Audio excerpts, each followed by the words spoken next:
দেখছে আমাদের লালমোহনের সুমাইয়া নদীর ড্যান্স। তো আমরা গর্ব করি নিজেরা নিজে, ওর মধ্যে একটা মেয়ে আমাদের লালমোহনের।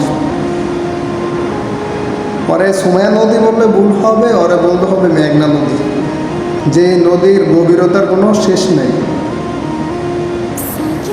আসলে ওর দোষ না, ওরে যে লোকে জন্ম দিছে, আর হয়তো কইতে পারে না ওরে জন্ম কি একজনে দিছে না কয়জনে দিছে, ওর বাপ একজন না কয়জন, নিজেও কইতে পারে না। ওর মরে যাওয়া উচিত, সুইসাইড করার উচিত। আমি দেখছি হাজার হাজার সেলিব্রিটি মায়েরা মরছে, পোলারা মরছে, ওর মরতে পারে না।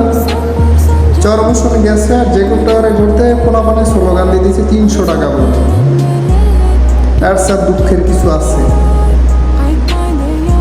তোমরা ভিডিওটা দেখে একটু বেশি বেশি করে শেয়ার করে দিও, যেটা ওর বাপ মার কাছ পর্যন্ত পৌঁছাতে পারে। আল্লাহ হাফেজ।